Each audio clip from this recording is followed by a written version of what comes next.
우리나라 군사정보 채널 한국 호랑이 구독과 알림 설정은 영상을 제작하는 데 큰 힘이 됩니다. 현대시대의 강대국 한국 같은 나라들이 KF-21 보라매라고 불리는 강력한 차세대 전투기 개발에 나서는 가운데 미국은 어서 빨리 새로운 결단을 내려야 할 것이라고 주장한 군사 전문가가 나와 화제를 모으고 있습니다.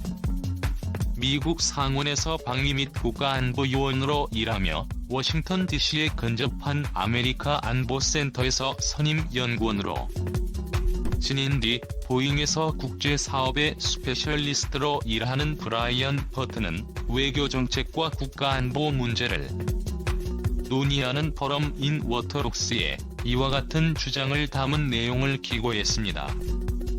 그의 주장을 간단하게 요약하면 이렇습니다.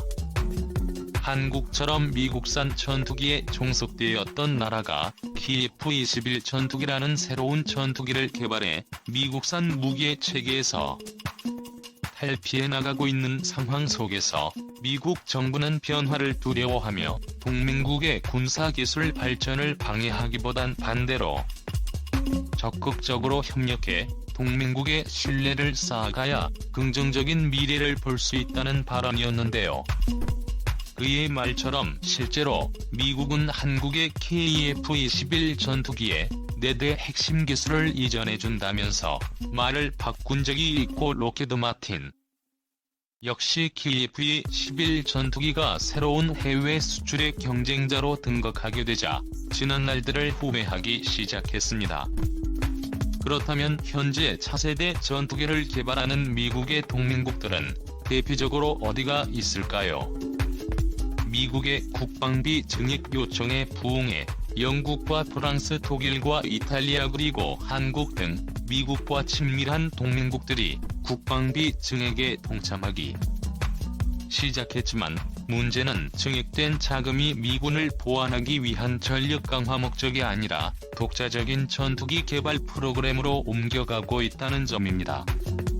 브라이언 버튼이 지적하고 있는 독자적인 전투기 개발 프로그램은 향후 4년간 20억 파운드의 투자를 약속한 영국의 템페스트 프로그램과 1,000억 유로 이상으로 전망되는 독일과 프랑스, 스페인의 FTA의 프로그램과 함께 약 80억 달러의 자금을 투입해 개발이 진행되고 있는 한국의 KF-21 프로그램을 대표적으로 언급했습니다.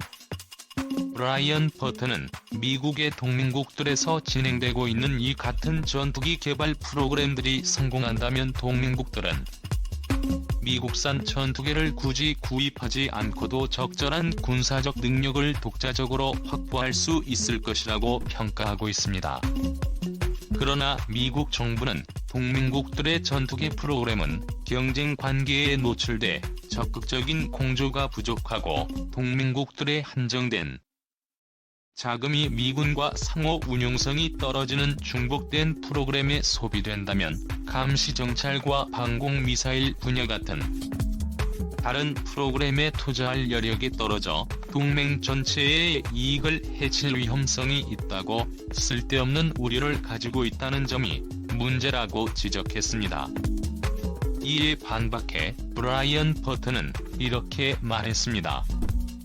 각 동맹국들의 전투기 개발 프로그램은 장래의 위협이나 전쟁 환경의 설정이 다르기 때문에 스텔스 성능과 전투기의 성능, 금융 환경과 작전 환경, 무기 탑재량과 데이터 통신 등에 대한 각 국마다 생각이 다르며 차세대 전투기에 대한 요구 요건이 제각각이어서 그들에게 가장 효율적인 무기를 개발하고 있는 것이죠.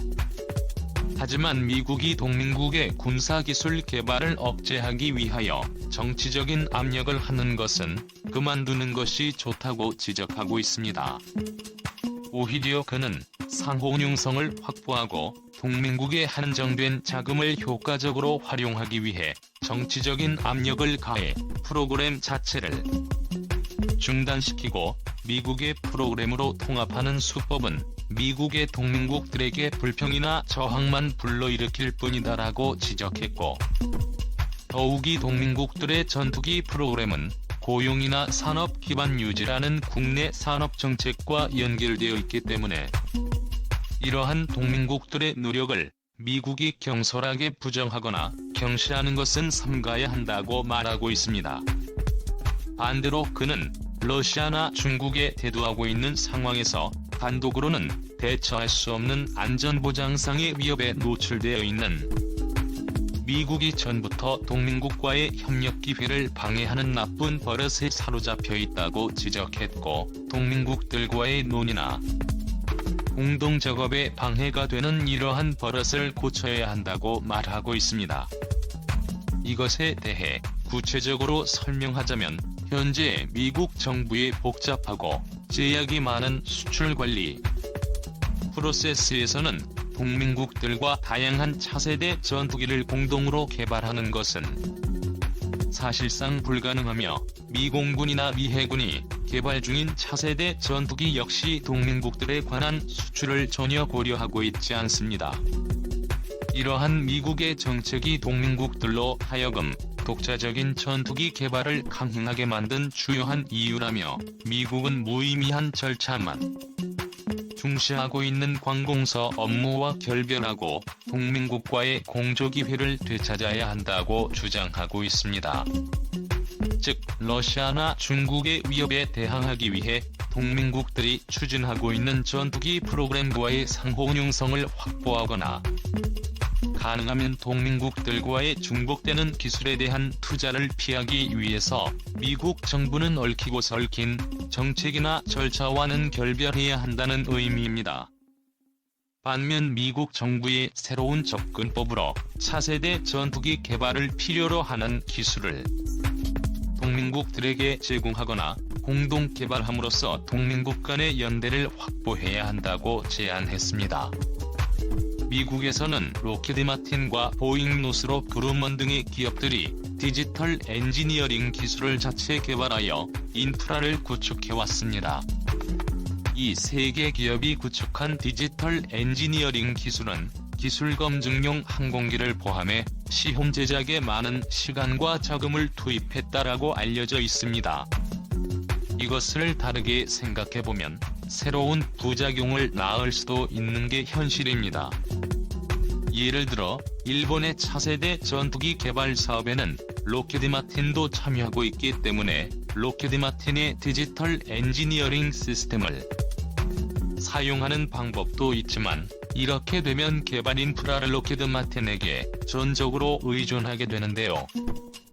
역사적인 디지털 엔지니어링을 이용한 개발 인프라를 정비할 수 없기 때문에 일본의 항공기 개발은 앞으로도 로키드 마틴에게 계속 의존하게 될 가능성을 일본의 군사 전문가들은 우려하고 있습니다.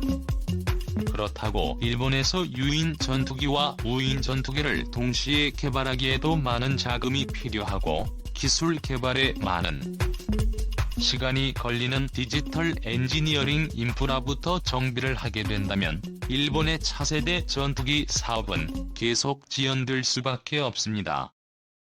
현재 일본의 차기 전투기 개발은 미쓰비시 중공업이 전체 개발을 주도하고 미국의 로키드 마틴이 전투기를 구성하는 각 요소의 인터그레이션을 지원하는 체제로 진행되며, 주요 부분 중 개발 위험이 가장 높은 엔진 부분은 영국과 공동 개발하여 실패의 위험성을 줄이려고 하고 있습니다. 여기에 일본은 디지털 엔지니어링이라는 최신 항공기 개발 방법을 도입하여 차기 전투기를 개발하려고 시도하지만, 현재로서의 일본은 디지털 엔지니어링 기술에 필요한 기술이나 인프라를 가지고 있지 않습니다. 그래서 브라이언 버튼은 이러한 디지털 엔지니어링 기술을 동맹국들과 공유하자고 주장하고 있는 것입니다. 미국의 정책에 많은 영향을 끼치는 싱크탱크에서 이러한 목소리가 나오고 있다는 점을 주목할 필요가 있으며, 동맹국들에게 기술을 공유하지 않았던 미국의 정책이 서서히 변화해 나갈지도 주목됩니다. 여기까지 한국 호랑이였습니다. 벤 쿠퍼와 칭